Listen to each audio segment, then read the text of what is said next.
Maravilhoso. Eu tenho agora 2 computadores do meu lado aqui. Muita tecnologia, né? Vai, é demais.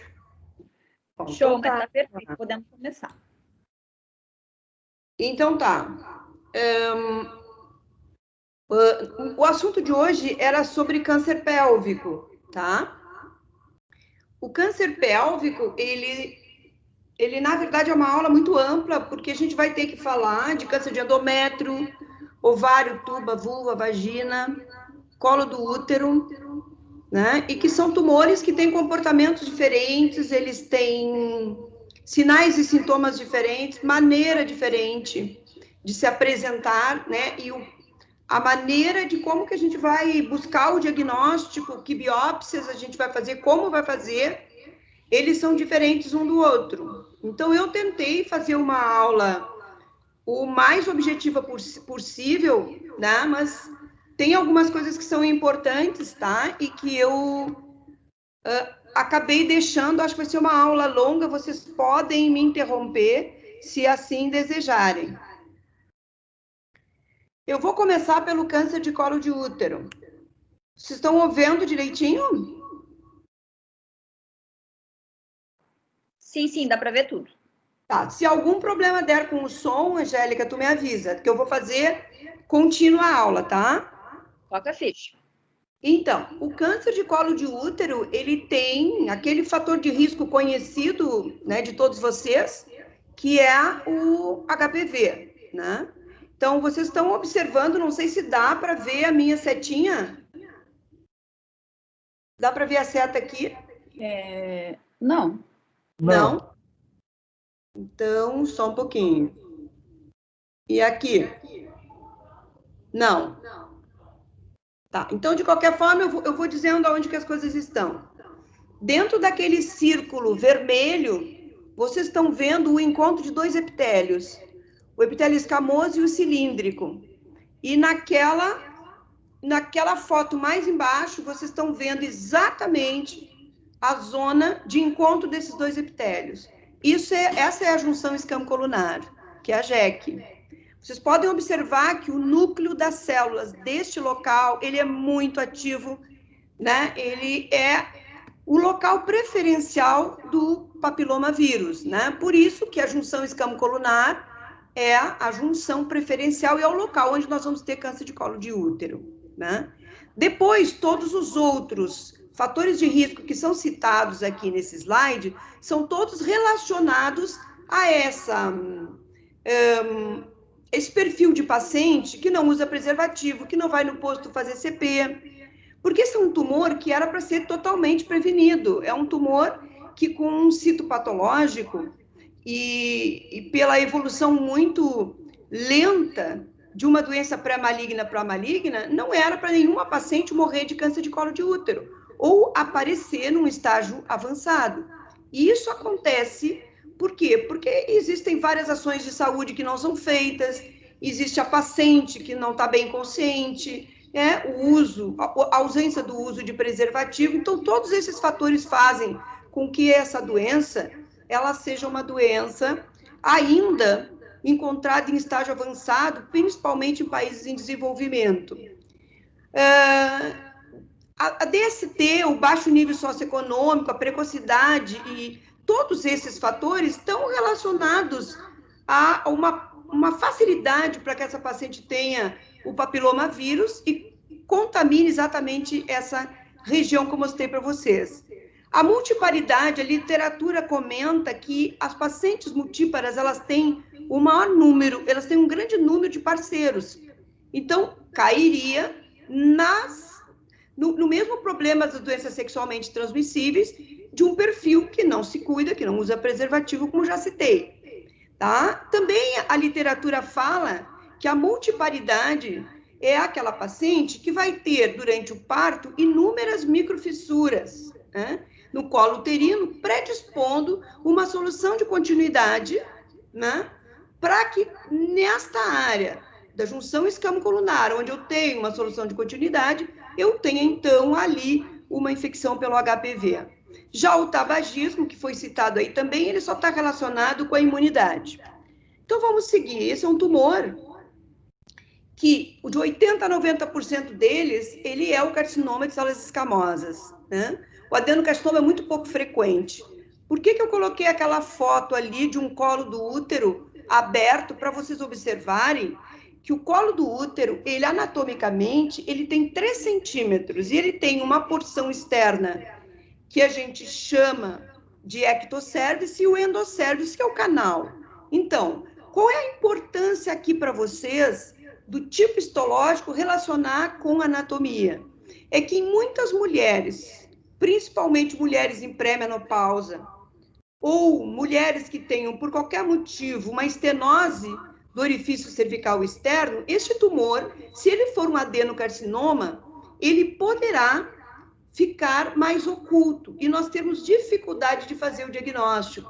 Então, são às vezes aquelas pacientes que até vêm com CPs que foram realizados negativos, mas que esta paciente tem um tumor que ficou dentro do canal.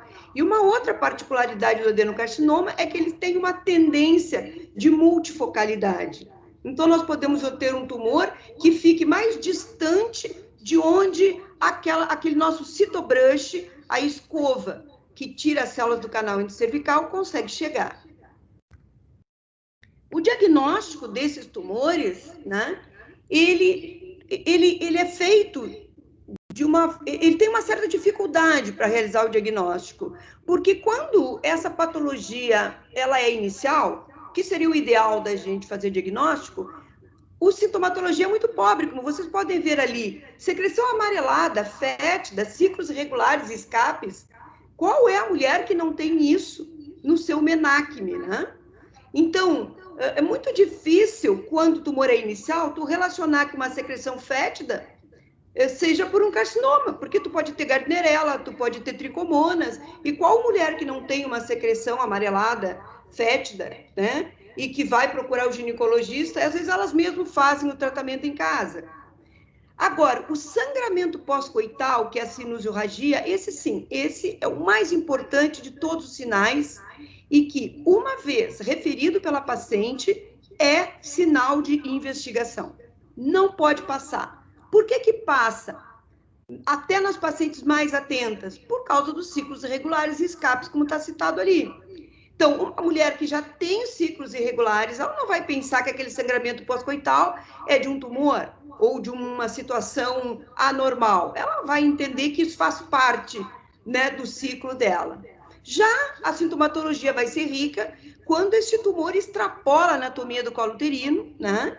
E que já está, como ali a figurinha está mostrando, já está comprometendo paramétros, já está comprometendo estruturas adjacentes. Aí, nessa situação, porque esses tumores são maiores e comprometem toda essa parte ligamentar do útero, que é esses paramétros, quando eu falo de paramétro, eu me refiro ao ligamento cardinal, ou McEnroe, eu me refiro ao ligamento útero-sacro e me refiro aos paramétros anteriores que ligam o colo do útero até a bexiga.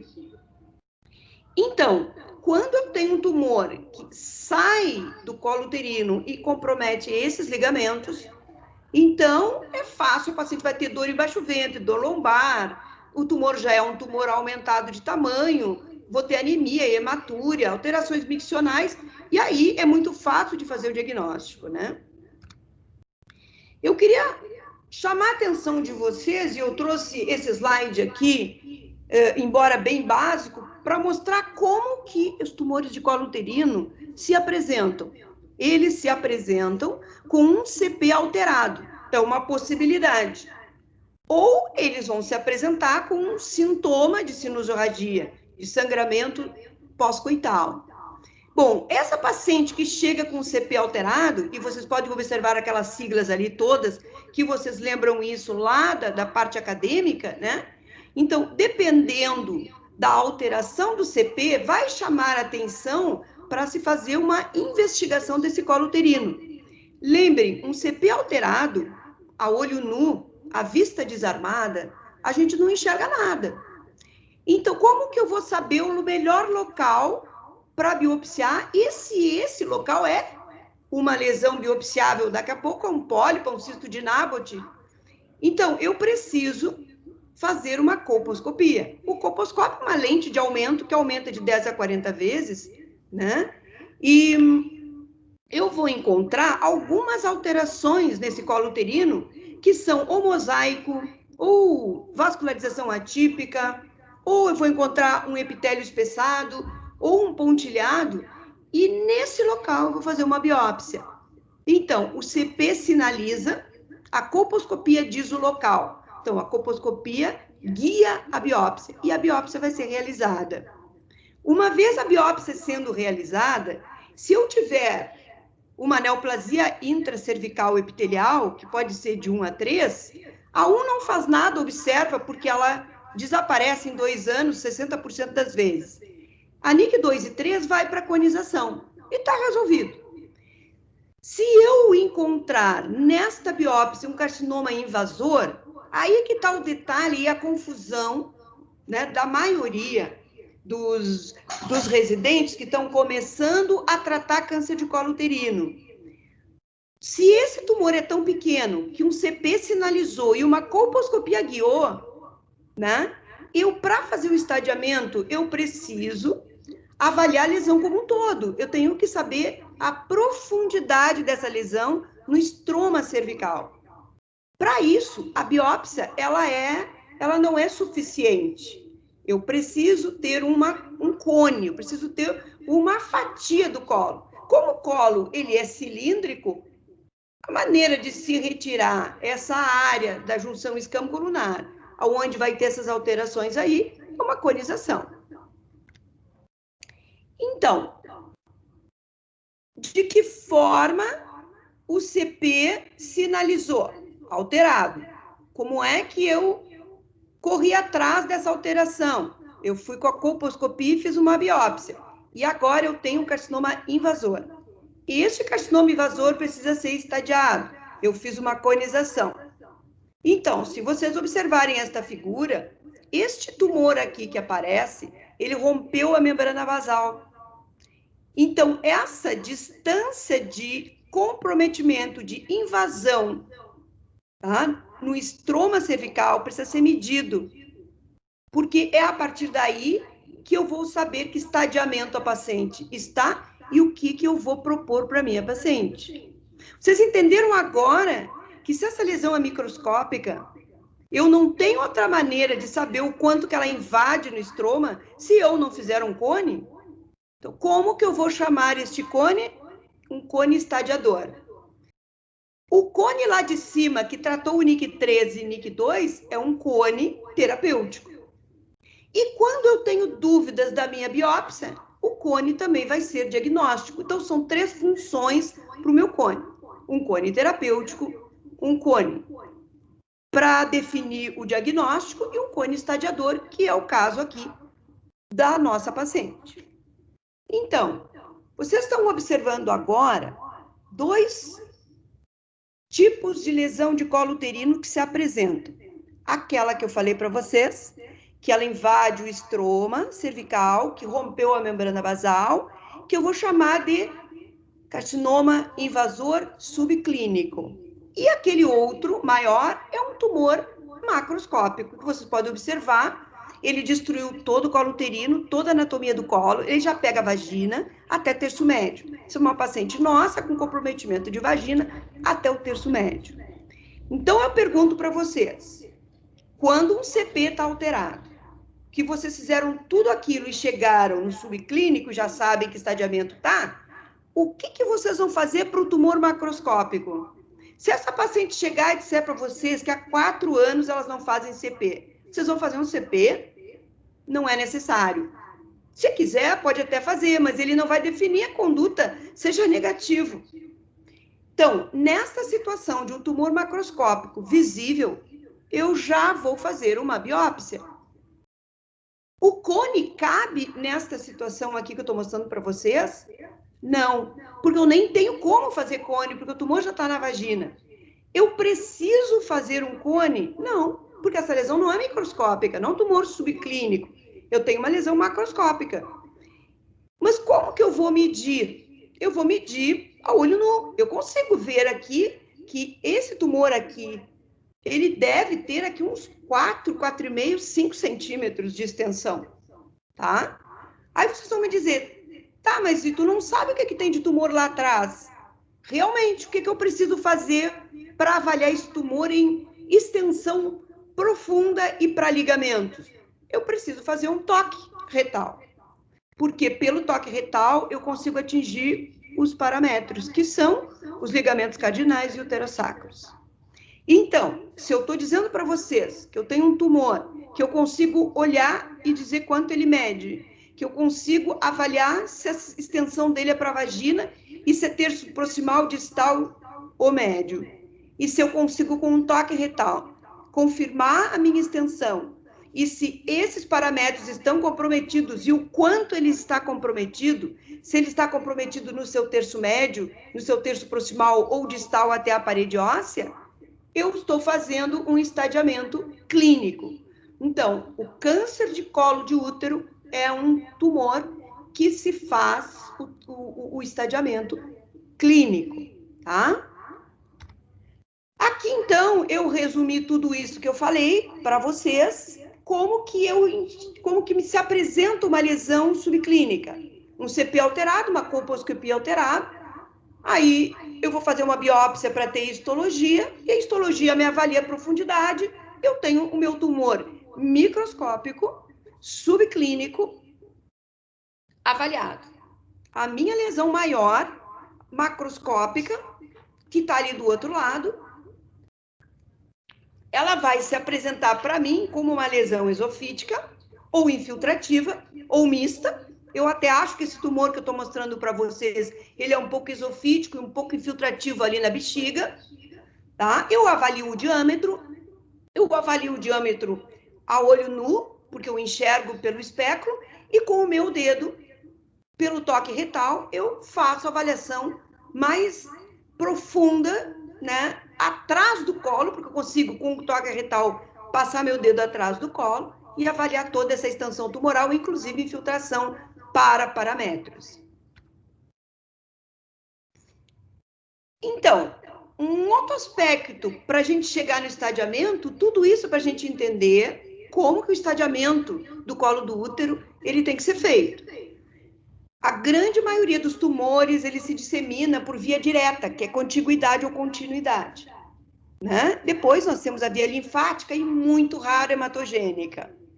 Então, a via direta por contiguidade e continuidade, vocês observando essa vagina aqui, com o colo aberto, o canal. Então, vocês imaginem um tumor neste colo, ele pode se disseminar para o canal, para dentro da cavidade endometrial, para a vagina, toda a extensão da vagina e para as laterais, que são os parâmetros, posteriores, também para os parâmetros posteriores, que são os uterossacros, e também para frente, que é a bexiga, e para trás, que é o reto. Então, o colo do útero, ele está exatamente, tá, entre todas essas estruturas parametriais, bexiga e reto.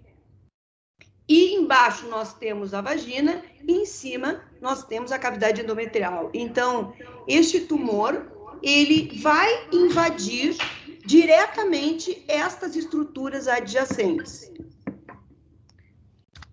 Aqui, eu mostrei para vocês, eu estou tentando mostrar todas as direções que esse tumor pode seguir, né? Ele pode seguir para o uterossacro, como eu disse, anterior e posterior. E aqui a disseminação linfática, né? Que a disseminação linfática regional dos tumores de colo de útero, elas são para linfonodos obturadores, depois ilíacos internos, externos, e vai subindo, né? E os linfonodos vão recebendo o nome dos vasos que eles seguem, chegando até lá os paraórticos, intercavo aórtico e paracavais, tá? Então, esta é a principal via de disseminação regional do meu tumor. Aí vocês vão me perguntar, mas para lá, tu falou que era clínico, que com um toque eu avalio o parâmetro, eu avalio a extensão do tumor posterior que eu não enxergo, e com o meu espéculo eu enxergo o tumor. Mas os linfonodos? Os linfonodos eu vou usar um exame de imagem, que na grande maioria das vezes é a ressonância magnética, porque a ressonância magnética avalia a infiltração em tecidos adjacentes. A tomografia é muito boa para ver lesão em fígado, uma grande massa tumoral, um aglomerado de reto peritônio, mas para avaliar essa infiltração em tecidos adjacentes, né, é a ressonância magnética. Então, aqui vocês podem ver o estadiamento. Eu fiz todo esse preâmbulo para chegar aqui. Se vocês observarem, o estágio 1A, ele é dividido, tá? O estágio 1B, ele é muito mais dividido ainda. Por que se divide tanto e que se avalia assim, se o tumor tem 3 milímetros, tem de 3 a 5, mais de 5, por que isso? Porque o câncer de colo de útero, ele compromete mulheres jovens, e muitas vezes essas mulheres, elas querem gestar. Então, nós podemos fazer uma cirurgia menos radical para esse tipo de paciente. Isso é muito parecido com câncer de próstata. Vocês vejam que a preocupação do cirurgião, né, do urologista, é na próstata a fazer o necessário para retirar um tumor de próstata que não comprometa o homem, tanto na sua função sexual quanto na incontinência. Aqui é a mesma coisa. Então, se eu propor para todas as minhas pacientes uma esterectomia radical, eu estou deixando, né, de preservar o corpo para aquelas pacientes que têm tumores iniciais. Então, se eu tiver um tumor, como a primeira figura mostra, e vocês já viram essa figura, de um tumor ali microinvasor, eu posso oferecer para essa paciente um cone para estágios 1A1, por exemplo, e ela vai ficar com o corpo do útero, né, para gestar. Já naquele tumor um pouquinho mais ali abaixo da figura, é um tumor que eu tenho ali 1,5 cm a 2. Vejam que o estágio dele é 1B1 ali, que eu também posso oferecer, se a paciente quiser gestar, para tumores muito pequenos, uma traquelectomia radical, que é uma cirurgia onde eu faço a mesma radicalidade de paramétrio, mas eu mantenho o corpo. Como eu vou mostrar para vocês adiante. E naquele tumor lá embaixo, essa paciente vai para quimio-radioterapia. Tá? Então, a partir dos estágios ali de 3, né, e 1B3 ali, maiores de 4 centímetros, tumores maiores de 4 centímetros são tumores que vão para a radioterapia, quimioterapia. Essa quimio não é a quimio lá do câncer de mama, que se fazia por 6 meses. Essa quimio, uma quimio sensibilizante, ela só vai ajudar que o efeito da radioterapia seja melhor. Então, isso é um trabalho que foi publicado há alguns anos atrás e que mostra que a radioterapia sozinha e a radioterapia associada com quimioterapia, no mesmo momento em que ela está fazendo a rádio, ela faz concomitante, né, a quimioterapia, a ação da radioterapia é melhor. Tá? E se vocês observarem mais adiante, vocês vão ver que esse estadiamento aqui também fala de linfonodos. Por isso que eu sou obrigada a ter uma ressonância magnética, porque eu posso ter um tumor que localmente ele é inicial, que eu poderia operar, mas daí eu tenho linfonodos lá conglomerados, aumentados, e que se essa biópsia der positiva, eu tenho que mandar para a radioterapia, eu não posso operar essa paciente. Vamos seguir, então. O que eu ofereço para essa paciente de cirurgia? Eu vou oferecer uma conização, se eu tiver um tumor microinvasor. Se essa mulher não tem desejo de gestar, eu posso oferecer uma esterectomia simples. Vejam, eu não aqui incluí paramétros.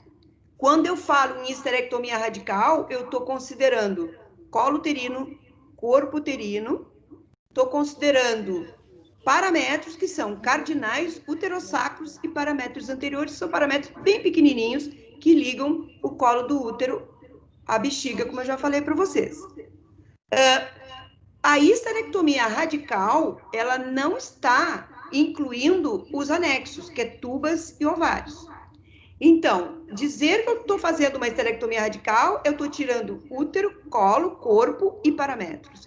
E estou tirando o terço superior da vagina, tá? Esse terço superior da vagina, que vai variar entre 1,5 cm a 2, dependendo do estadiamento da paciente, tá?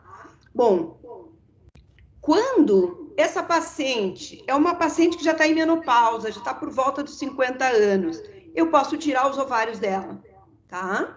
Quando essa paciente é muito jovem e eu poderia comprometê-la, né, e causar uma menopausa cirúrgica, eu vou manter os ovários. Em que situações? Quando eu tiver um carcinoma epidermoide. A literatura diz que os adenocarcinomas, tá? Eles podem sim ter lesões metastáticas em ovário. Então, situações muito especiais de pacientes extremamente jovens, com adenocarcinoma, eu posso preservar os ovários, mas com muito cuidado, um follow-up, com segmento bem em cima da paciente, né, à procura de qualquer sinal de metástase nesses ovários. Então, eu vou falar um caso para vocês de uma paciente de 21 anos, nossa, e que adenocarcinoma nós preservamos os ovários nessa situação. Mas todas as demais pacientes que a gente pode tirar o ovário, a gente tira o ovário. Tá? Não existe na literatura nada que te autorize a deixar o ovário nos adenocarcinomas. E a traquelectomia radical é o mesmo pensamento da histerectomia radical. A diferença é que eu deixo o corpo uterino. Mas eu não posso só deixar o corpo uterino para a mulher gestar. Eu tenho que deixar em torno de 1 centímetro, até no máximo, de retirada 8 milímetros de istmo. Que aquela porção do orifício... Oi? Doutora Rose, acho que a senhora falou duas informações da mesma forma, eu fiquei confuso aqui. No adenocarcinoma a gente preserva? Não, o carcinoma epidermoide a gente pode preservar. O adenocarcinoma, a gente, se possível, não preserva nunca. Tá, perfeito. Que a senhora acha que falou o termo trocado, Troquei. Falou adenocarcinoma para essa paciente. Era um SEC, então. Era um SEC. Essa minha paciente era um adenocarcinoma. Eu não preservei porque eu individualizei esse caso. Foi uma exceção da exceção. Entendi, porque ela entendi. tinha 21 anos. Entendi. Desculpa lhe interromper. Obrigado, doutor. Certo. A traquelectomia radical, então, ela é o mesmo pensamento e a mesma radicalidade da histerectomia, só que eu deixo um pedacinho de colo. Que esse pedacinho de colo é o istmo, na verdade, né? O orifício cervical interno. Eu não posso deixar corpo uterino sem uma partezinha do colo, porque essa mulher vai ter abortos, se ela tentar gestar, ou prematuridade, tá? A traquelectomia radical, já mesmo deixando o istmo, eu já tenho esse risco, tá? Mas, se eu tirar todo o colo, essa mulher não vai conseguir gestar nunca. Ela fica como uma garrafa com um gargalo, né, virado, aberto. Mais ou menos assim, para vocês entenderem, não tem quem segure essa gestação. E essa interação pélvica é o máximo de radicalidade que a gente tem para tumores de colo uterino, e eu vou mostrar aqui para vocês, que eu detalho mais. Então, aqui, ó, o NIC3 lá, o carcinoma in situ, conização. Resolvi o problema da minha paciente, ela ficou com mais do que... o cone geralmente tem 1,5 centímetros, ela ficou com quase metade do colo ainda, tá? Então, aqui não entram paramétros. Então, 1 a 1, tumor restrito ao colo, aqui já é microinvasor. Eu posso oferecer também uma conização e posso oferecer uma histerectomia simples. Qual é a diferença? É desejo de gestar. Se a paciente tem desejo de gestar, eu vou oferecer para ela uma conização. Se ela não tem desejo de gestar, ou é uma paciente mais idosa, com prole definida, histerectomia simples. O que importa eu usar a conização como uma cirurgia, um procedimento cirúrgico para tratar 1 a 1. Então, eu não posso ter margens comprometidas, tá? E invasão linfovascular. Então, são 2 detalhes a oferecer para a paciente uma cirurgia mais conservadora do que a histerectomia simples. Vamos seguir. Ali no 1 a 2, também eu tenho baixo risco de metástases. Mas, né, para esta paciente, a cirurgia padrão é histerectomia radical com linfadenectomia pélvica. Nas pacientes com desejo de gestar, em 1 a 2, eu posso oferecer um cone E aí tem um detalhe que tem um estudo que está saindo, que é o CONSERV, do MD Anderson, que nós não temos os resultados desse estudo finalizado, mas seria fazer uma conização e uma pesquisa de linfonodo sentinela para essas pacientes desejosas de gestar, ou a traquelectomia radical com linfadenectomia pélvica. No 1B1, 1B2 e 2A1, eu vou oferecer histerectomia radical com linfadenectomia pélvica. Em situações de 1B1, a traquelectomia radical pode ser indicada no desejo de gestação. Por quê? Vocês não devem ter lembrado, eu passei rápido o slide do estadiamento da FIGO, mas o 1B1 são tumores que não são muito volumosos, né? São tumores que chegam até 2 centímetros. Então, posso oferecer para essa paciente desejosa de gestar a traquelectomia radical. Mas a cirurgia padrão é histerectomia radical com linfadenectomia pélvica. Por que o 2A1 está ali? Porque no novo estadiamento da Federação Internacional de Ginecologia e Obstetrícia, eles colocaram o 1A1 para aqueles tumores que são tumor pequeno ainda em dimensão, tumores em torno de 2 centímetros, que tem uma invasão vaginal muito inicial. Que quando eu tirar o manguito vaginal de 1,5 centímetro a 2, eu já contemplo a margem que eu preciso da vagina. Então, o único 2 que se opera é o A1, o 2A1. Os demais todos, eu só consigo operar paciente até 1B2. Ali nós temos a cirurgia de histerectomia radical, né? Com os linfonodos, com o útero e com os paramétros laterais ali que vocês estão observando, que se estende assim lateral, aquilo ali são paramétros, né? E ali, na primeira figura inferior, esquerda, vocês estão vendo um útero e 2 linhas, né? A primeira linha é a linha do corte da traquelectomia radical. E a segunda linha é a linha do corte do colo que vai ser retirado. Aquilo é uma traquelectomia. Então, os tumores agora maiores, que são tumores maiores que 4 centímetros, ou comprometimento de vagina, ou comprometimento de paramétro, seja ele parâmetro proximal, distal ou até a parede pélvica, todas essas pacientes vão para radioterapia com quimioterapia, como eu falei para vocês. Então, a radioterapia é um tratamento loco-regional. E quando eu tiver já um risco maior dessa paciente de ter um prognóstico ruim, de ter uma metástase, eu aí então incluo a quimioterapia. Mas é bastante raro oferecer quimioterapia para paciente. Na grande maioria, a gente vai tratar paciente com cirurgia e radioterapia. Então, quais seriam esses riscos? Tumores volumosos, mais de 4 centímetros, invasão linfovascular, invasão profunda do estroma, linfonodos positivos, margens positivas. Então, eu vou ter que acrescentar a quimioterapia. Para os tumores, então, mais avançados, como nós podemos ver ali naquelas figuras lá de cima, que são tumores que já estão comprometendo o reto ou a bexiga, tá? Nesta situação, eu tenho para paciente, eu vou oferecer para paciente a radioterapia, mas eu tenho uma chance muito grande de recidiva dessa paciente. Então, o segmento dessa paciente tem que ser com muita atenção, porque é uma paciente com uma chance de recidiva muito grande. Mas o tratamento primário desses tumores ainda é radioquimioterapia, mesmo com comprometimento de bexiga e reto. Agora, nas situações de recorrência, em casos selecionados, eu posso oferecer para minha paciente uma cirurgia de resgate que se chama exanteração pélvica. Exanteração pélvica, então, ela consiste na remoção de órgãos pélvicos, é uma cirurgia muito radical, ela tem objetivo paliativo ou curativo, e se curativo, a sobrevida varia de 20% até 60%. Os resultados são muito bons quando essa cirurgia é muito bem indicada para tumores bem centrais, comprometendo só bexiga e reto, um tumor bem central. tá? Então, essa é uma situação em que a isenteração é indicada.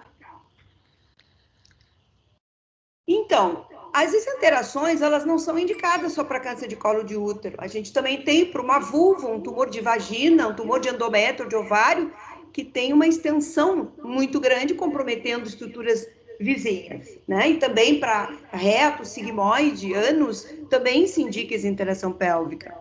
E contraindicações absolutas seria uma paciente que não recidivou só central no colo do útero. Ela recidivou com uma metástase à distância, com uma metástase pulmonar, fígado, né, com envolvimento extenso de parede pélvica. Essa paciente não tem indicação. Indicações relativas é o comprometimento do ureter. O comprometimento do ureter, quando ele passa no ligamento cardinal, ele passa na junção entre a porção proximal e média do ligamento cardinal, tá? Que é o parametro lateral. Então, os tumores de colo de útero, por extensão direta para o parametro, comprometem com muita facilidade o ureter.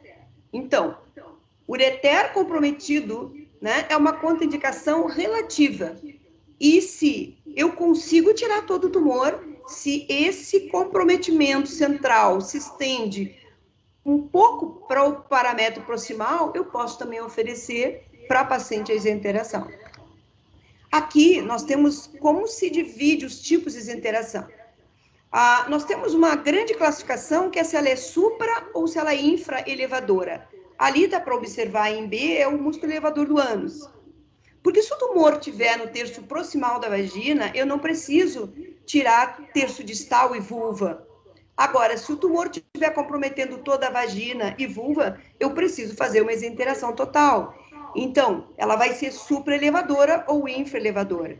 Se eu tiro só a bexiga, ela é anterior. Se eu tiro o reto, ela é posterior. E composta é quando eu faço tanto anterior, quanto posterior, quanto supra, quanto infra, ou quando eu estendo um pouco de um lado o parametro e não preciso estender do outro, porque o tumor não aparecia no outro parametro. Então, eu vou compondo a minha cirurgia. Então, se chama de cirurgia radical com extensão lateral. É o nome disso, quando eu tenho que estender só para um lado ou só para o outro, né? Isso é um conceito extremamente novo de radicalidade.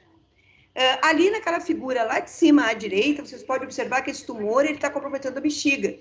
E ele é, então, uma supraelevadora anterior. Nessa minha figura, ela é uma infraelevadora posterior. Na figura de baixo, ela é uma supraelevadora total, anterior e posterior.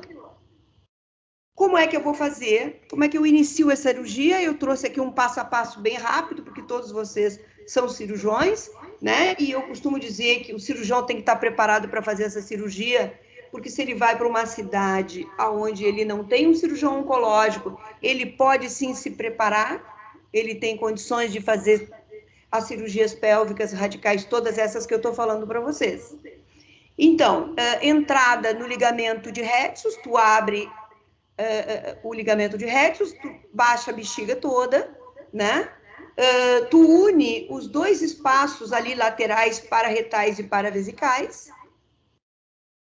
Ali, tu já tá ligando o ligamento cardinal, né? E tu já, na figura da direita, tu já tá fazendo uma ligadura da hipogástrica e da artéria ilíaca interna. Bom, aqui, um adendo, não é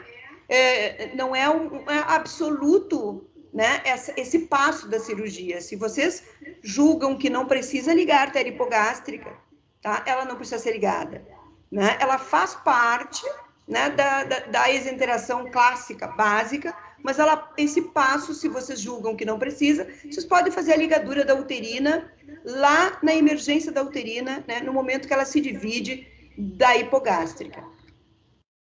E aqui, desenvolvimento do espaço retal vaginal, que é aquela parte posterior, e na segunda figura ali já estou seccionando vagina e estou seccionando uretra. Eu costumo dizer que a isenteração ela é uma cirurgia fácil, porque é fácil tirar tudo. O difícil é tu fazer uma esterectomia radical ou uma preservadora de fertilidade, como é o caso das traquelectomias radicais, onde eu quero manter corpo, onde eu quero manter istmo, onde eu sei que se essa paciente gestar, ela pode ter aborto de repetição ou trabalho de parto prematuro e não vai gestar. Então, é muito mais difícil e muito mais elaborada uma cirurgia radical, né, do que uma isenteração. A isenteração é uma cirurgia longa, é uma cirurgia que normalmente tem complicações tanto transoperatórias quanto pós-operatórias, né? É uma cirurgia anatômica, o conhecimento anatômico é importantíssimo, né? E precisa, sim, ela ser estudada por todos aqueles que fazem cirurgia pélvica. E aqui, a isenteração posterior, que é o término da ressecção do reto. Vocês observam naquela figura, lá de cima, que está mostrando que ela é uma infraelevadora e posterior, pegando o reto. Então, quando a gente passa o clamp nessa área aqui, dessa junção reto-sigmoide, para fazer a colostomia, né, a gente tira essa estrutura em monobloco. Então, a isenteração tira bexiga com útero correto em monobloco. E a reconstrução urinária vai ser feita através de um Bricker, vai ser feita pela técnica de Koch, uma bexiga continente, né, que é Koch ou Miami Pound, né, que são essas técnicas ali que estão mostrando, e a colostomia. Então, vamos dar uma respirada de 2 minutos e vamos passar para ovário. Por que eu coloquei ovário e tuba? Porque atualmente a gente estuda tuba e ovário porque eles são tumores que se comportam de uma maneira muito semelhante. Então, os novos trabalhos, novos artigos e as novas publicações, elas estão colocando no mesmo capítulo o câncer de ovário com o câncer de tuba, e vocês vão ver por quê. Então, aqui para falar que o câncer de ovário, ele é um tumor que vai ser de difícil diagnóstico, e quando ele aparecer, né, ele vai aparecer geralmente em estágio muito avançado. Então, nós temos 70% a 75% dos tumores de ovário aparecendo em estágio avançado. Então, a gente costuma dizer, mas o tumor de ovário, ele é tão raro? Ele é raro, mas quando ele aparece, a chance de morte é muito alta. Ele é raro, mas ele mata. Então, a preocupação, ele é alta pela altíssima mortalidade que ele tem. E a maioria dos tumores, eles são da superfície do ovário, que é, na verdade, os tumores epiteliais. Faixa etária é em torno de 60 a 64 anos. Aqui, rapidamente, para a gente entender que quando se fala de suscetibilidade genética, a gente está falando de 15% dos tumores, né, daquelas pacientes que têm alteração de BRCA1 e 2, né? Agora, 85% das nossas pacientes são mutações somáticas espontâneas. E aí, aqui, cabe aqueles fatores de risco para câncer de ovário, né? Paciente que nunca engravidou, inférteis, pacientes IMC maior que 30, que teve terapia estrogênica isolada, sem a contraposição da progesterona, aqueles fatores de risco que todo mundo já estudou e que conhece, né? Ali é o que eu mostrei para vocês, que o lifetime risk de 2% é isso, né? É um tumor extremamente raro, né? Mas ele tem uma mortalidade tão alta que ele merece, sim, uma atenção e uma vigilância absoluta. Classificação histológica, rápido aqui, porque eu não vou entrar em detalhes em tipo histológico, são inúmeros tipos histológicos. Mas nós temos os epiteliais germinativos e os derivados do estroma gonadal e do cordão sexual. Então, quando a gente falava em carcinogênese há algum tempo atrás, vocês ouviam a teoria da ovulação incessante. O que é isso? É dizer que a área do ovário onde vai começar um tumor é a área da ovulação, tá? Onde tu tens muitos núcleos em atividade. É ali que inúmeras vezes aquela mulher, né, menstruou, então teve tanta atividade que ao longo da vida dela, ela então, se tiver uma ou se tiver uma certa predisposição, essa mulher vai ter ali um tumor. Mas isso não é só teoria da ovulação incessante. Então, nós temos esse trabalho aqui, que foi publicado em 2011, né? E que diz o seguinte, ó, que também temos aqueles tumores que se originam da tuba, e que da tuba as células migram para o ovário e que vão dar origem, na grande maioria das vezes, para os tumores mais agressivos. Então, deixou de ter importância só o tipo histológico, só falar em tipo histológico. Hoje, os tumores estão tendendo a se classificar em serosos de alto grau, serosos de baixo grau, né? Então, porque esses tumores, eles vão ter que ser subdivididos, né, subtipos, através da imunistoquímica, da genética, para nos dizer qual desses tumores de ovário são mais tumores com péssimos prognósticos, têm mais risco do que outros, para que a gente possa, então, optar pelo melhor tratamento para as nossas pacientes. Aqui vocês podem observar ali, tumor seroso, as estruturas do endometrióide, do mucinoso e de células claras, são tumores diferentes, né, que têm, assim, individualidade própria. Então, a tendência é essa, é estudar cada tumor, né, como que ele se comporta, qual é o nome e sobrenome dele, qual é a assinatura desse tumor, para que eu possa tratá-lo adequadamente, né, e não colocar os tumores de câncer de colo, os tumores de ovário, todos como tumor seroso e tratar todo mundo igual, né? Aqui eu coloquei esse slide que eu acho extremamente importante, principalmente para quem faz cirurgia geral, né, que o ovário também pode ser sede de tumores metastáticos, né? O tumor de Krukenberg, que é tumor gástrico com metástase para ovário. Nós temos também metástases para ovário de carcinoma de mama, né? Então, também tem que se pensar nessa possibilidade. E existe também os chamados tumores especializados do ovário, é chamado de estruma ovário. O que é isso? Dentro de um teratoma, por exemplo, eu posso ter um tecido de tireoide e posso ter um câncer de tireoide dentro de um teratoma benigno. Tá? Então, o ovário tem essas particularidades, né? E que fazem dele um tumor muito difícil da gente tratar. O diagnóstico clínico, como eu falei para vocês, quando esse tumor se apresenta, eu costumo dizer que qualquer um faz diagnóstico. Então, eles são assintomáticos iniciais, né? Mas, em casos avançados, ele vai ter ascite ou mental cake de extensão. Se vocês observarem essa figura bem lá embaixo ali, que é uma paciente nossa, essa paciente tem tudo. Ela é emagrecida, ela é caquética, ela tem edema de membros inferiores, ingurgitação venosa, ela tem ascite e ela tinha muita falta de ar e ela tinha derrame pleural. Essa paciente, nós fizemos uma paracentese nela e ela veio a falecer naquela semana. Então, quando as pacientes chegam nesse estágio, né, muito pouco eu posso oferecer para os meus pacientes. Só que lembrem, no início do meu slide, que 70% a 75% das pacientes, elas chegam nesse estadiamento. O CA125 é um marcador, mas como ele não é específico, ele também marca para situações benignas, e vocês sabem disso, né? Mioma, até menstruação, até gravidez, ele altera. Mas a gente, se pegar todos os tumores juntos, de estágio 1 a estágio 4, ele está elevado em 80% dos casos. Se eu diferenciar em estágios iniciais 1 e 2, 3 e 4, os estágios 1 e 2, 50% vai marcar CA125 e 50% não vai marcar.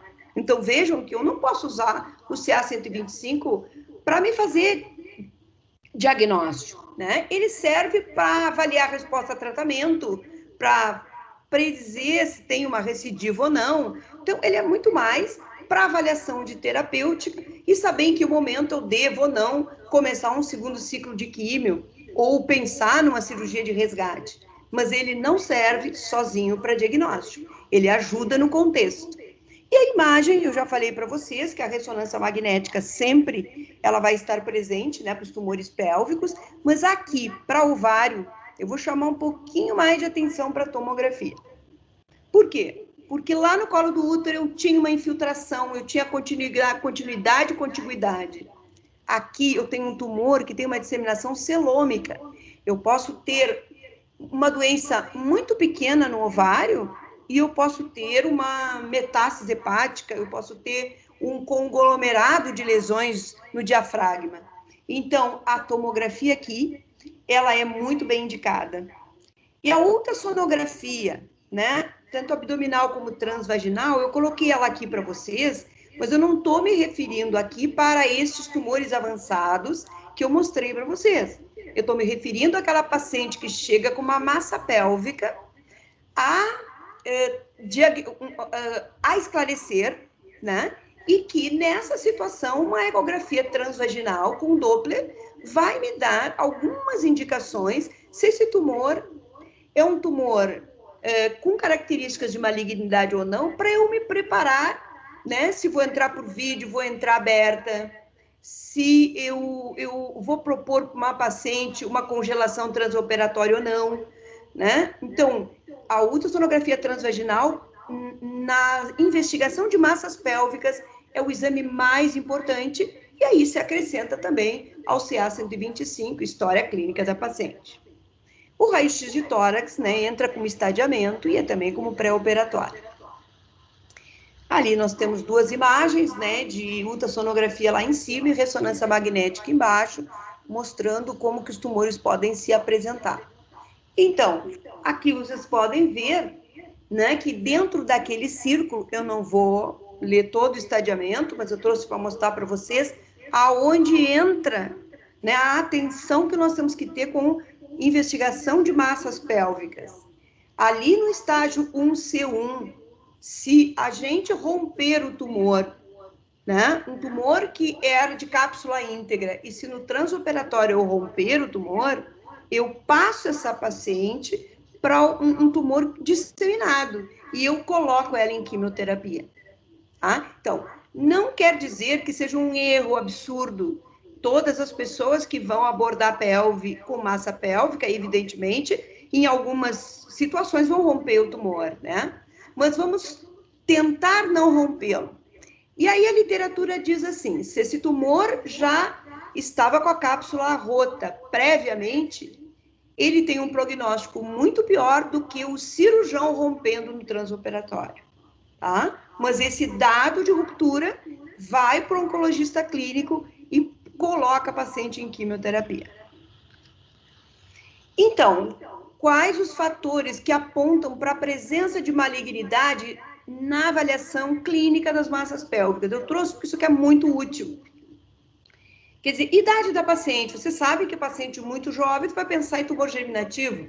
A mais idosa, tu vai pensar no tumor epitelial. A bilateralidade fala a favor. Fixação do tumor, ascite, massas complexas ao ultrassom, tomografia com nódulos metastáticos, até os marcadores nessa situação aqui positivos, né, marcadores que estejam presentes, nessa situação vão ser fatores que me ajudam a decidir se eu vou entrar por videolaparoscopia, se essa videolaparoscopia vai ser só para avaliação da massa, fazer biópsia e voltar num outro momento preparada para fazer o tratamento, se for uma citorredução, né? Ou se eu já vou tratar naquele momento, até para eu dizer para a paciente, olha, eu vou começar por vídeo, mas esse teu tumor é muito grande, é possível que eu tenha que fazer uma cirurgia para poder tirar a massa, para não romper esse tumor dentro da cavidade. Então, eu preciso ter noção do que me espera, né? Essa cavidade abdominal, o que eu tenho lá dentro. O mais importante de tratamento para câncer de ovário é cirurgia upfront, que é cirurgia primária. Está usando muito esse termo agora, que é um termo bem atual, para dizer que o primeiro tratamento é a cirurgia e não a quimioterapia, né? Então, essa cirurgia, como é que ela tem que ser? O mais radical possível. Se vocês pegarem livros, textos ainda atualizados, mas de 5 anos para trás, vocês vão observar que eles ainda falam em citorredução incompleta, tumor de 1 centímetro, mais de 1 centímetro. Isso não existe mais. Agora, ou ela é uma citorredução completa, ou ela não é uma citorredução completa, tá? E nós temos que entrar para fazer uma cirurgia de ovário preparados para fazer uma citorredução completa, porque a citorredução completa vai ter um prognóstico melhor para nossa paciente, tá? Do que tirar um pouquinho, fazer quimioterapia e depois voltar. Então, é melhor fazer uma neoadjuvância e fazer a cirurgia em segundo tempo, tá? Ainda para garantir a sobrevida, é a cirurgia a melhor escolha. Que cirurgia é essa? Bom, aqui nós temos, eu divido também, para fins didáticos, em 2 tipos de cirurgia para câncer de ovário. Aquela cirurgia básica, né, que eu tenho um tumor localizado no ovário, ou nos 2 ovários, aí eu tenho um implantezinho pequeno, tá? Então, essa paciente vai ser aquela paciente que eu vou fazer uma laparotomia de estadiamento, e o que vai incluir? Vai incluir omentectomia, histerectomia. Essa histerectomia aqui, ela é radical? Não. Ela não vai tirar paramétros, tá? Porque a disseminação do ovário é celômica, ela não é contiguidade e continuidade. Então, a omentectomia infracólica, tá? Eu vou fazer biópsias de goteiras parietocólicas e de peritônio diafragmático, tá? Porque é o local onde eu posso encontrar implantes, né? A apendicectomia ela é realizada só para tumores mucinosos, e aqui eu vou fazer para essa paciente, em estágios iniciais, com pouco tumor, a linfadenectomia. A linfadenectomia não se justifica, isso é um trabalho bem atual, de cerca de 2 anos, por um grupo alemão, né, que é coordenado pelo professor Dubois. Esse professor, né, ele já fez inúmeras publicações que praticamente nortearam, né, a cirurgia de câncer de ovário, e uma delas é, se o tumor é avançado, né, não precisa fazer linfadenectomia retoperitoneal, porque ela não acrescenta em sobrevida para o paciente. Aqui é diferente. Essa aqui é um tumor inicial, 1 ou 2, né, e que eu vou fazer uma cirurgia completa, que é isso que eu mostrei para vocês. Isso dá muita confusão, por isso que eu parei um pouquinho para explicar. Gente, e agora o que eu faço? Eu faço, se eu tiver mais tumor do que eu imagino dentro da cavidade, tá? Não é um tumorzinho bem localizado no ovário. Eu tenho alguns implantes. O que eu faço? Eu vou fazer uma cirurgia front, eu vou fazer uma cirurgia de intervalo, químio depois, né? E uma outra coisa que a gente vai também falar é a cirurgia secundária. Se essa paciente tratada voltar a ter tumor, eu opero ou eu mando para quimioterapia. Então, para onde eu vou? Isso foi uma grande confusão ao longo dos anos, né? Não existiam muitos protocolos, cada um fazia coisa meio intuitiva, né? E nós chegamos hoje, assim, nós estamos quase chegando a um consenso, né? E graças a essas pesquisas, esses grandes pesquisadores, né? Como o professor Dubois, nós temos outro, Ramírez, né, nos Estados Unidos, e tantos outros agora que não me veem, e que estão estudando muito, assim, ó, quando que eu posso operar, em que momento eu devo operar, em que momento eu faço quimioterapia, em que momento eu faço primeiro quimio, depois cirurgia. Uma coisa que se fala muito é a multidisciplinaridade para essas decisões, e aqui a radiologia. Vocês, não adianta olhar simplesmente o laudo de uma paciente que tem câncer de ovário. Vocês vão ter que pegar esse laudo, ir lá no radiologista, e vocês vão ter que estudar o tumor com ele, tá? Porque vocês vão chegar muito mais preparados para essa cirurgia. Então, a importância da tomografia, da ressonância aqui, ela é fundamental, porque ela planeja a tua cirurgia. Ela planeja a tua entrada no reto peritônio. Mas aí vocês vão dizer, mas para lá, tu acabou de dizer que se o tumor é muito grande, eu não vou fazer linfadenectomia? A sistemática, não. Mas se eu tiver um conglomerado, né, com o intuito, com o objetivo de citorredução, eu vou lá e tiro aquele conglomerado de linfonodos. Se eu tiver 2, 3 linfonodos aumentados, eu vou tirar os 2, 3 linfonodos aumentados, mas não uma linfadenectomia sistemática, tá? Também a ultrassonografia, claro que ela é pouco utilizada, mas quando for naquele conceito de massas pélvicas, também discutir isso com o radiologista é muito importante, né? E hoje está entrando, nós não temos aqui, que eles prometem que a PET ressonância vai ser muito melhor que a PET-CT, que a tomografia, que a ressonância magnética. Então, se eu for optar por a quimioterapia neoadjuvante, depois cirurgia e depois completo a quimioterapia, aí tem 2 protocolos, né, que até hoje muito difícil da decisão do oncologista clínico, se ele vai fazer 3 ciclos, cirurgia mais 3 ciclos, ou faz os 6 ciclos, ou mais, e cirurgia. Isso depende, mais uma vez, da multidisciplinaridade. Uma paciente que vai para quimio neoadjuvante, ela é uma paciente do oncologista clínico e tua também, do cirurgião também. Por quê? O decidir o melhor momento de operar essa paciente vai ser de vocês dois.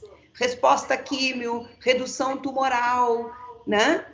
Uma paciente com uma doença irressecável que é ressecável, vocês vão decidir o melhor momento. É uma paciente que não responde à químio, de repente vocês vão antecipar a cirurgia, se for possível. Então, dentro desse conceito de fazer químio neoadjuvante, entram que pacientes ou que doenças? A doença é ressecável, né? Quando vocês, pelo exame de imagem radiológica, vocês chegaram à conclusão de que essa é uma doença irressecável, tá? Vocês aqui, antes ainda de mandar para a neoadjuvância, vocês precisam da biópsia. Então, aqui é muito bem indicado uma videolaparoscopia.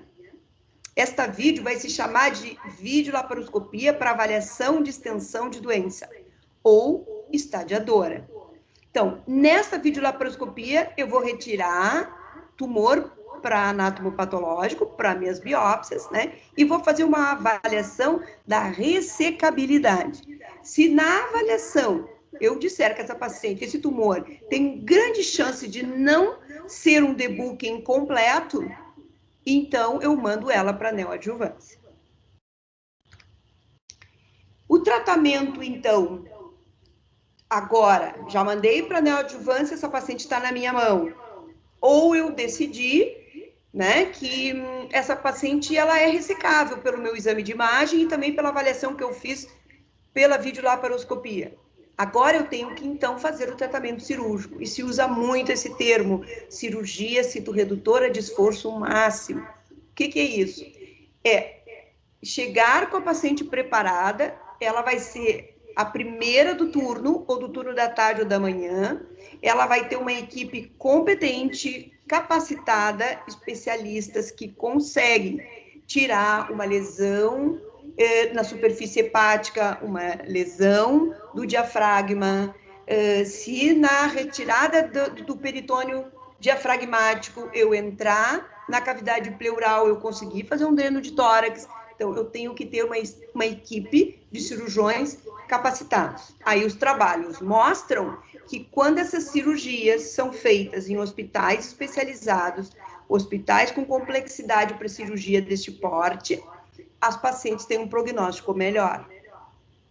Então, o objetivo dessa cirurgia é citorredução completa. Não se fala mais em 1 centímetro, 2 centímetros. Ou é completa, ou ela não vai ser realizada neste momento.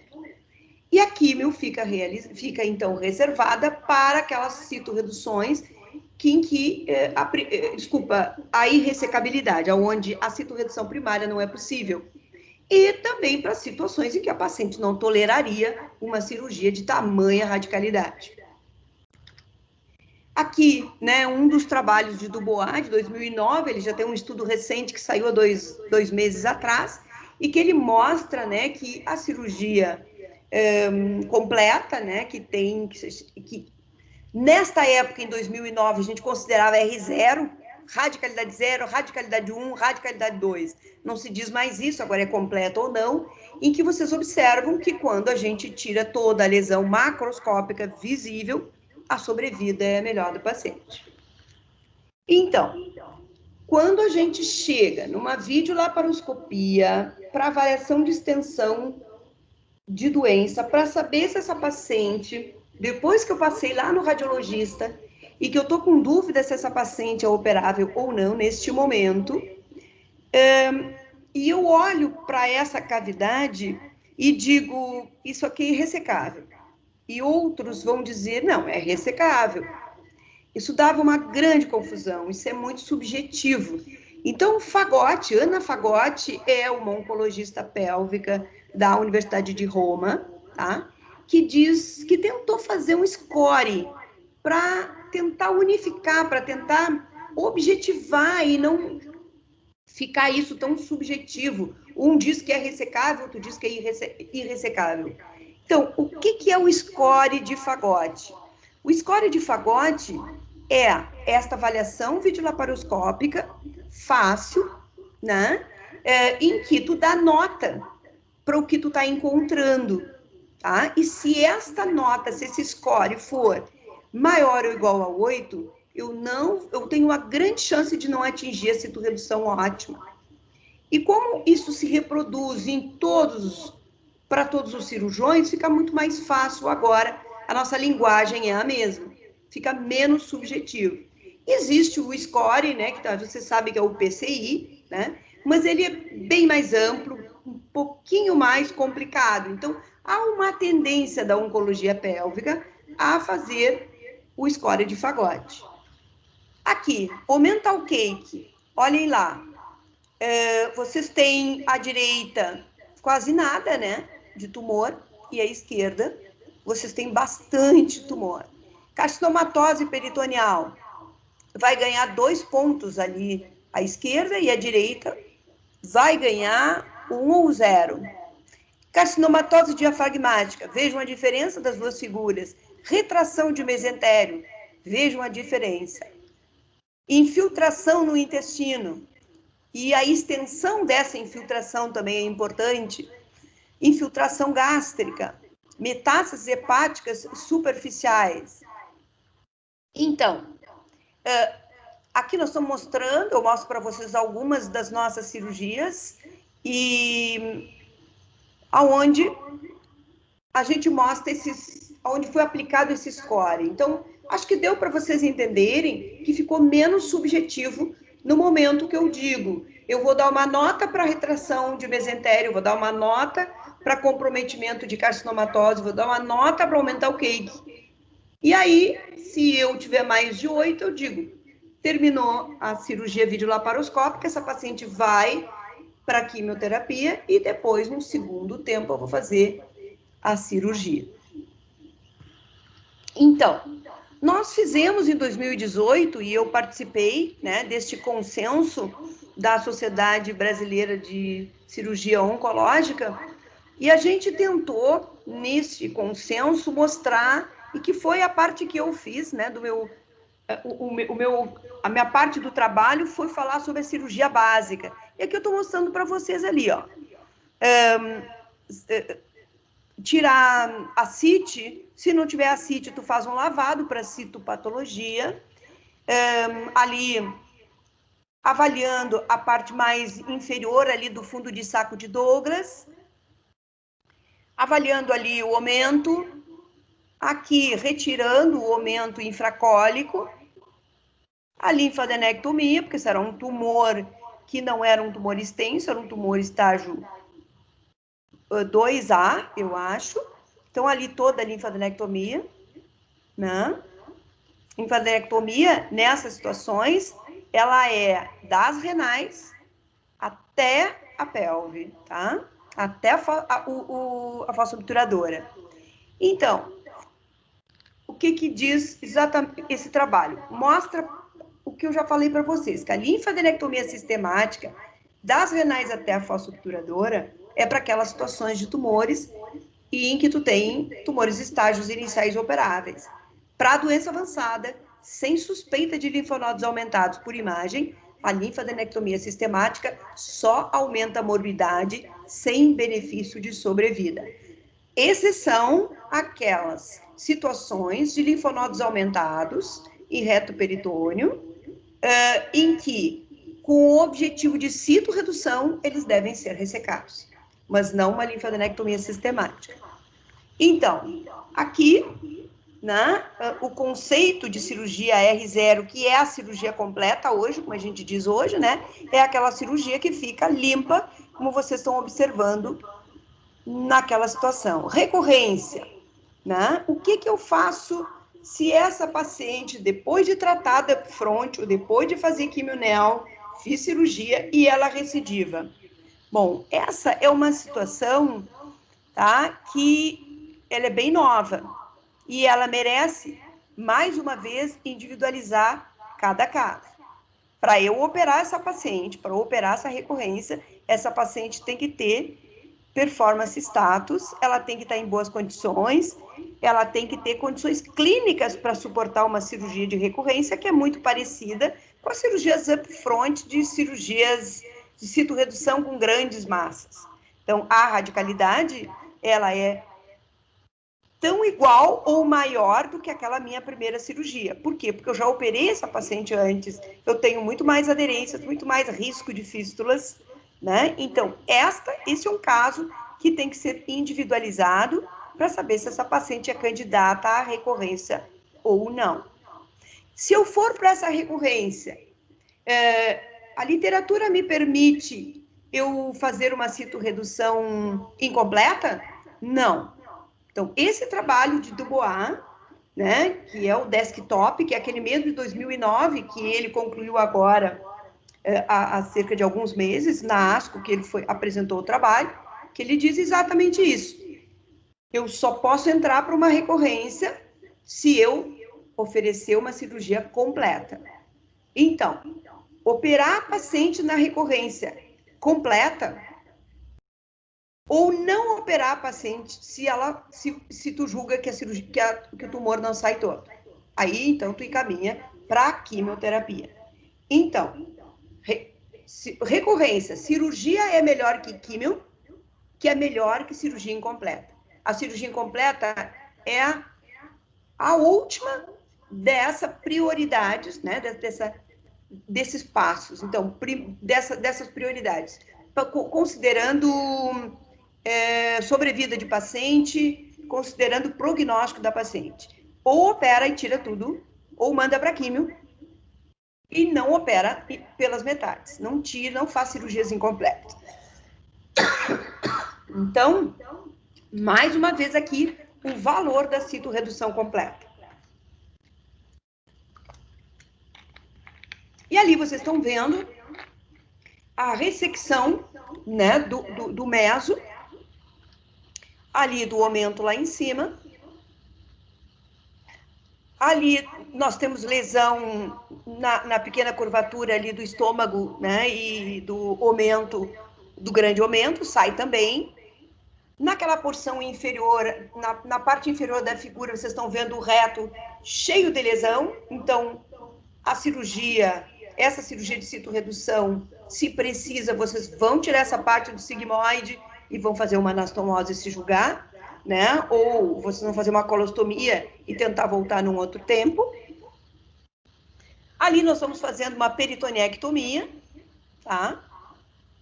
Então, eu só quero mostrar para vocês que este conceito de cirurgia completa, de cirurgia de esforço máximo, de citorredução secundária também ter que ser completa e de ressecção de peritônio, peritonectomia, são conceitos extremamente novos, tá? Os scores de Fagotti, a tentativa de extensão de doença através de uma videolaparoscopia prévia, porque antes a gente fazia uma chifa pública para tirar um pedacinho, para dizer que era irressecável e entregava a paciente 2 meses para quimioterapia.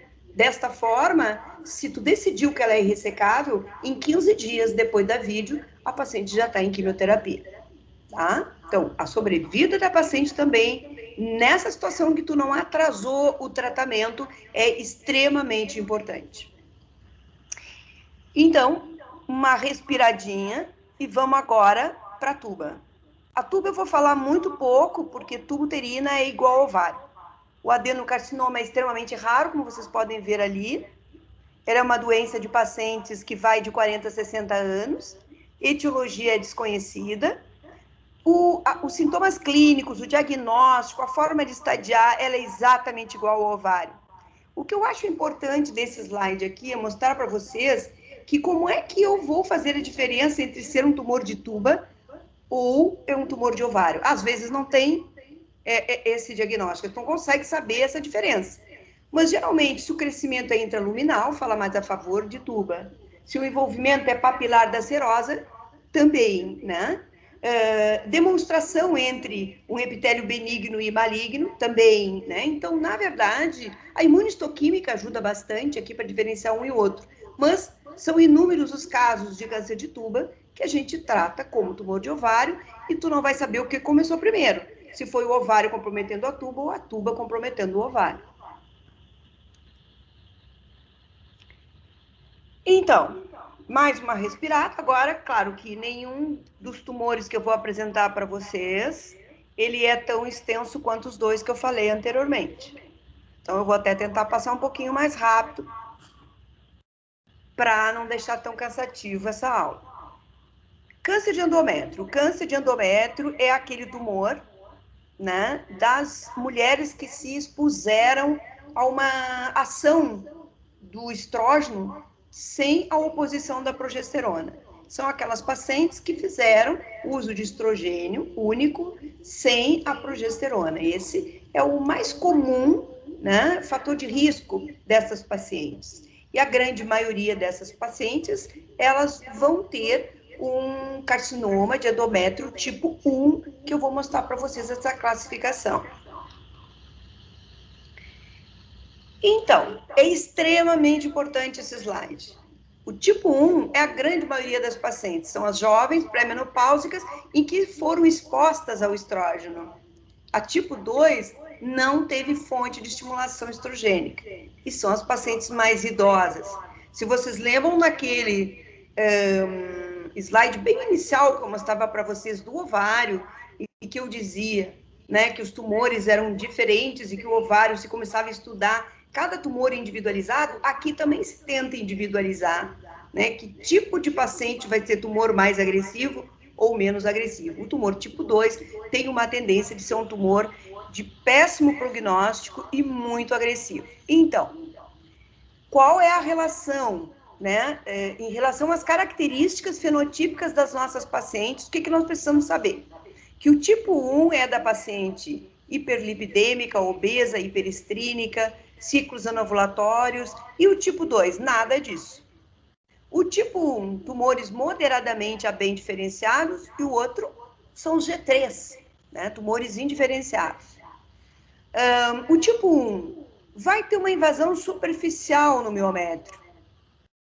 O G3, que é o tumor tipo 2, vai ter mais da metade do miométrio comprometido na grande maioria das vezes. Por que isso é importante? Porque os vasos linfáticos, pela anatomia do corpo uterino, eles começam a aparecer da metade do miométrio externo, né? Então, tu começa a ter risco de ter metástases pélvicas e metástases à distância, quanto mais profundo é o comprometimento, essa invasão do tumor, né, no miométrio.